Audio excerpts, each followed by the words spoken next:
रावण को देखते ही क्यों घास का तिनका उठा लेती थी माता सीता। रामायण में एक प्रसंग आता है जिसमें माता सीता जी अशोक वाटिका में एक वृक्ष के नीचे बैठी रहती हैं और रावण बार बार अशोक वाटिका में आकर माता सीता जी को धमकाता रहता था।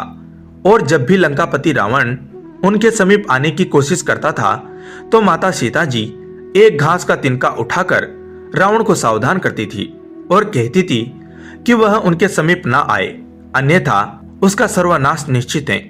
रावण के आते ही आखिर माता सीता जी एक घास का तिनका ही क्यों उठाती थी? चलिए आज इस रहस्य के बारे में जानते हैं। लंकापति रावण मां सीता जी का हरण करके लंका ले गया। लंका पहुंचकर माता सीता जी रावण के राजभवन में न रहकर अशोक वाटिका में एक बरगद के वृक्ष के नीचे बैठी रहती थी। रावण अपने सैनिकों के साथ बार बार वहां आता और अपनी शक्ति व गुणों का बखान कर मां सीता जी को प्रभावित करने की कोशिश करता और असफल होने पर मां सीता जी को धमकाता था। लेकिन मां सीता जी मौन धारण किए चुपचाप बैठी रहती थी। रावण ने अपना हर पैंतरा आजमा लिया, लेकिन वह माता सीता जी को किसी भी प्रकार से प्रभावित नहीं कर सका। उसके मन में एक सवाल आता था कि आखिर मैं जब भी आता हूं तब सीता एक घास का तिनका क्यों उठा लेती हैं? वह बार बार कहता था, मेरे जैसे शक्तिशाली व्यक्ति को तुम घास के एक मामूली तिनके से क्यों डराती हो? वह भी इसका रहस्य जानना चाहता था, लेकिन इस घास के तिनके का रहस्य माता सीता जी के अलावा कोई नहीं जानता था। यह बात उन दिनों की थी जब माता सीता जी का विवाह भगवान श्री राम के साथ हुआ। उसके बाद वह अपने माता पिता व जनकपुरी को छोड़ भगवान श्री राम के साथ अयोध्या चली आई। अयोध्या वासियों ने अपनी बहू का बहुत स्नेह से आदर सत्कार किया। माता सीता जी ने भी अयोध्या राजमहल के सारे रीति रिवाजों का बड़े ही प्यार व सहज भाव से पालन किया। इन्हीं रीति रिवाजों में से एक रिवाज ऐसा भी था जिसके अनुसार माता सीता जी को घर के समस्त लोगों को कुछ मीठा पकवान बनाकर खिलाना था।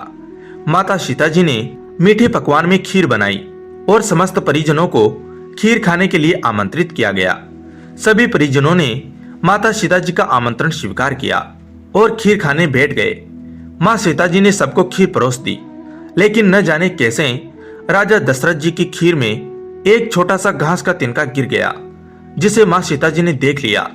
क्योंकि वह खीर राजा दशरथ जी को दे चुकी थी और उन्होंने खीर खाना शुरू कर दिया था, इसलिए अब मर्यादावश उनके लिए उस तिनके को हाथ से उठाना संभव नहीं था। तभी मां सीता जी ने दूर से ही उस तिनके को घूर कर देखा और वह तिनका जलकर राख हो गया। माता सीता जी ने सोचा उन्हें यह करते हुए किसी ने नहीं देखा, लेकिन राजा दशरथ जी ने मां सीता जी के इस चमत्कार को देख लिया था। उस वक्त राजा दशरथ जी चुप रहे, लेकिन कुछ समय बाद उन्होंने मां सीता जी को अपने कक्ष में बुलाया और उन्होंने सीता जी को बताया कि आज उन्होंने भोजन के समय उनके चमत्कार को देख लिया था।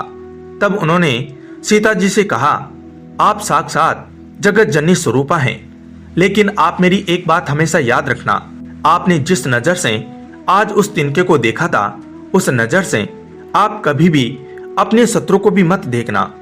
बस इसी कारण जब भी रावण माता सीता जी के सामने आता था तो वह उस घास के तिनके को उठाकर राजा दशरथ जी की बात को याद कर लेती थी। माता सीता जी चाहती तो रावण को पल भर में ही राख कर सकती थी, लेकिन राजा दशरथ जी को दिए उस वचन की लाज रखने के लिए वह हमेशा मौन धारण कर लेती थी। रावण माता सीता जी को छू नहीं सकता था। इसका कारण यह था कि एक बार रावण विश्व विजय के लिए स्वर्गलोक पहुंचा तो वहां उसे रंभा नाम की अप्सरा दिखाई दी। वह अत्यधिक सुंदर थी और उसकी सुंदरता पर मोहित होकर वासना पूर्ति की इच्छा से रावण ने उसे पकड़ लिया। तब रंभा ने कहा, आप मुझे इस तरह से स्पर्श न करें, मैं आपके बड़े भाई कुबेर के बेटे नल कुबेर के लिए आरक्षित हूं, इसलिए मैं आपके पुत्र वधु के समान हूं। लेकिन रावण नहीं माना और उसने रंभा से दुराचार किया। यह बात जब नल कुबेर को पता चली तो उसने रावण को शाप दिया कि अगर किसी स्त्री की इच्छा के बिना वह उसको स्पर्श करेगा तो मस्तक 100 टुकड़ों में बट जाएगा। इसलिए रावण ने माता सीता जी को कभी स्पर्श नहीं किया। जय सिया राम जी की।